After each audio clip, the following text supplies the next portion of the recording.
नमस्कार, मैं डॉक्टर कीर्ति तिवारी, स्त्री एवं प्रसूति रोग विशेषज्ञ यानी कंसल्टेंट ऑब्स्टेट्रिशियन एंड गायनेकोलॉजिस्ट। गर्मी का मौसम हो और आम का जिक्र ना हो, ये तो हो ही नहीं सकता। इसलिए आज हम बात करेंगे आम यानी मैंगो के बारे में। क्या प्रेगनेंसी में आम खा सकते हैं? सिर्फ पका हुआ आम ही खा सकते हैं या कच्ची अमिया भी ठीक है? और आम खरीदते और खाते वक्त किन बातों का विशेष ध्यान रखना होगा? आज मैं इन सभी प्रश्नों के उत्तर दूंगी।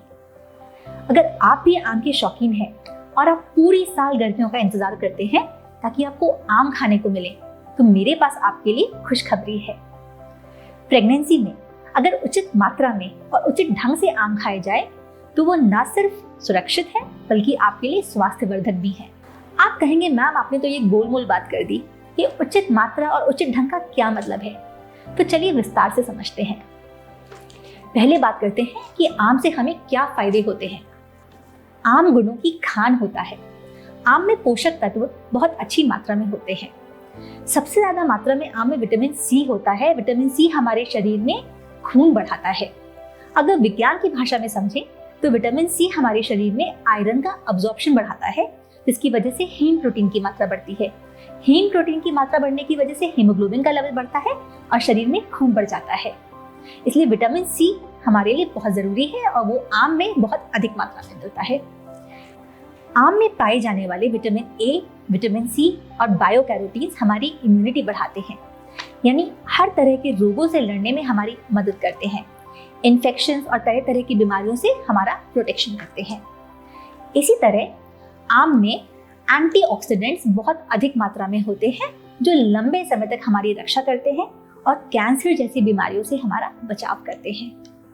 आम में विटामिन B6 यानी पायरिडॉक्सिन नाम का एक तत्व पाया जाता है जो मॉर्निंग सिकनेस में हमारी मदद करता है। यानी प्रेगनेंसी में होने वाले उल्टी, जी मिचलाना, जी घबराना, ये जितने भी सिम्टम्स होते हैं इनसे हमारा बचाव होता है।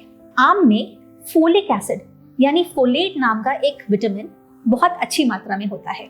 अगर आप प्रेग्नेंट हैं तो आपने फोलिक एसिड का नाम जरूर सुना होगा। पहली तिमाही में डॉक्टर्स सारी प्रेग्नेंट महिलाओं को फोलिक एसिड की गोलियां लेने को कहते हैं, क्योंकि इनसे हमारे बच्चे का मानसिक विकास होता है। जिन महिलाओं में प्रेगनेंसी की शुरुआत में फोलिक एसिड की कमी होती है उनमें कई बार बच्चे का विकास सही ढंग से नहीं हो पाता और न्यूरल ट्यूब डिफेक्ट या स्पाइना बाइफिडा जैसी बड़ी बड़ी बीमारियां भी हो सकती हैं। इसलिए हम नहीं चाहते कि किसी भी महिला को प्रेगनेंसी में फोलिक एसिड की कमी हो और आम इसमें हमारी बहुत मदद करता है। आम में मैग्नीशियम और पोटेशियम जैसे कुछ मिनरल्स भी होते हैं जो हमारे लिए बहुत लाभदायक होते हैं। ये हमारे शरीर का इलेक्ट्रोलाइट बैलेंस बनाकर रखते हैं, यानी हमारे शरीर में रसायनों की मात्रा सही अनुपात में रखते हैं। अगर ये अनुपात गड़बड़ हो गया तो हमें कई तरह की दिक्कतें हो सकती हैं। छोटी मोटी दिक्कतें जैसे विभिन्न जगहों पे दर्द होना, मसल्स में पेन होना, कमजोरी आना, वीकनेस होना, डिहाइड्रेशन होना, इस तरह की परेशानियां होंगी। और कभी कभी अगर दिक्कत बढ़ गई तो हमारे मेजर ऑर्गन्स यानी बड़े बड़े अंगों में भी परेशानी बन सकती है, जैसे किडनी, लिवर, लंग्स, इनमें भी कॉम्प्लिकेशंस हो सकते हैं। इस तरह आम में पाए जाने वाले मिनरल्स इन सारी दिक्कतों से हमारी रक्षा करते हैं।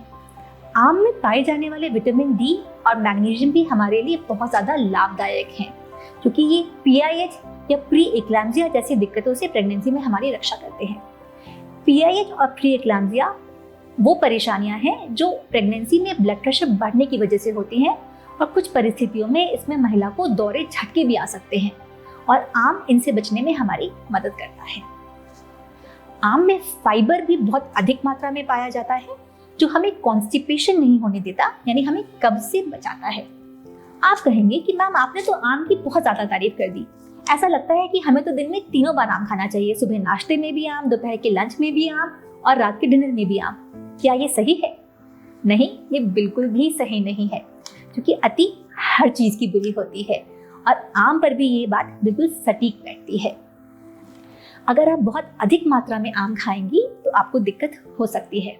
आपको लूज मोशन हो सकते हैं, आपका पेट खराब हो सकता है और कुछ केसेस में डिसेंट्री यानी लैट्रिन में खून भी आ सकती है।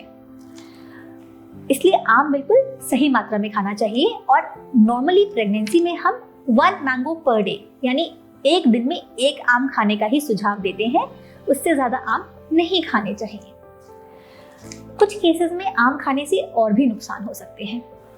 इसलिए जिन महिलाओं को पहले से डायबिटीज रही हो या प्रेगनेंसी में डायबिटीज हो गई हो, जिसे हम जेस्टेशनल डायबिटीज कहते हैं, उन्हें आम खाने से थोड़ा परहेज करना चाहिए। उसी तरह जिन महिलाओं का वजन बढ़ा हुआ हो, चाहे पहले से वजन ज्यादा हो या प्रेगनेंसी में वजन बहुत ज्यादा बढ़ गया हो, उन्हें एक्स्ट्रा कैलोरीज नहीं लेनी चाहिए। इसलिए बहुत ज्यादा आम खाना उनके लिए भी सही नहीं होगा। इसलिए ध्यान रखें कि आम सिर्फ उचित मात्रा में खाएं। अगर आपको डायबिटीज है या आपका वजन ज्यादा है तो अपने डॉक्टर से संपर्क जरूर करें और डॉक्टर से बात करने के बाद ही आम खाएं। आप सोच रहे होंगे कि मैम तो आम की तारीफ कर रही हैं, पर फिर हमारे घर के बड़े लोग, हमारे घर के बुजुर्ग लोग हमें आम खाने को मना क्यों करते हैं? अक्सर हमारे घर के बड़े बुजुर्ग हमें जो सुझाव देते हैं उनके पीछे कुछ वैज्ञानिक तर्क होते हैं, और आम के साथ भी यही है। कुछ लोगों को आम से वाकई में एलर्जी होती है और आम खाकर उनके पेट में दर्द हो जाता है, पेट में जलन होती है, लूज मोशन या डिसेंट्री हो जाता है, मुंह में छाले पड़ जाते हैं या पूरे शरीर में फोड़े फुंसी हो जाते हैं। ऐसे लोगों को आम से दूर ही रहना चाहिए। इसके अलावा आपको एक बहुत महत्वपूर्ण बात समझनी होगी। कुछ वर्ष पूर्व तक बाजार में जितने आम आते थे उनमें से काफी सारे आम आर्टिफिशियली राइपेंड होते थे, यानी उनको केमिकल द्वारा कृत्रिम तरीके से पकाया जाता था। इसमें अक्सर एक रसायन का प्रयोग किया जाता था जिसका नाम कैल्शियम कार्बाइड है, और जो बहुत ही खतरनाक होता है, जो ह्यूमन कंजम्पशन के लिए नहीं होता, जो हमें नुकसान कर सकता है।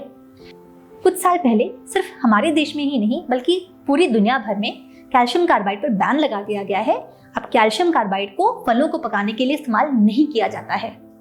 पर इस बैन के बावजूद हमारे देश में अभी भी कुछ व्यापारी ऐसे हैं जो चोरी चुपके कैल्शियम कार्बाइड इस्तेमाल करते हैं आम को पकाने के लिए। इसके अलावा पिछले कुछ वर्षों में कुछ और नए रसायन भी बाजार में आ गए हैं, कुछ नए केमिकल्स आ गए हैं जिनसे आम को पकाया जाता है। हालांकि इनमें से कुछ केमिकल्स ऐसे हैं जिन्हें अगर सही ढंग से इस्तेमाल किया जाए तो वो पूरी तरह से सेफ होते हैं। पर दिक्कत ये है कि हमारे लिए ये पता लगाना बहुत मुश्किल है कि हम जो आम खा रहे हैं उसको किस केमिकल द्वारा पकाया गया है। इसी वजह से जब हम आम खरीदते हैं या आम खाते हैं तो हमें कुछ विशेष बातों का ध्यान रखना चाहिए ताकि आम खाना हमारे लिए सेफ हो।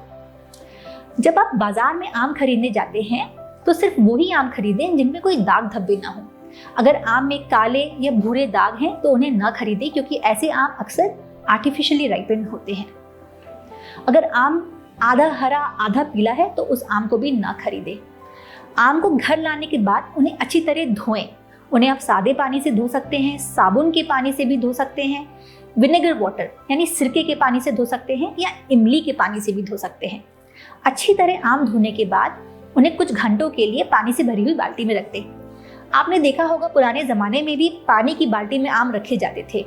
इससे न सिर्फ उनकी गर्माहट कम होती थी बल्कि उनका स्वाद भी उभर के आता था। तो आम को पानी की बाल्टी में रखने से ये फायदा तो होगा ही, इसके अलावा आम और अच्छी तरह धुल जाएंगे, उन पर जितने भी रसायन, जितने भी पेस्टिसाइड्स लगे हुए हैं सारे हट जाएंगे। आम को काटते वक्त ध्यान रखें कि अगर आपको बाहर से आम पका हुआ लग रहा था पर काटने के बाद अंदर से वो कच्चा निकलता है तो भी ज्यादा चांसेस हैं कि ये आम कृत्रिम ढंग से पकाया गया है।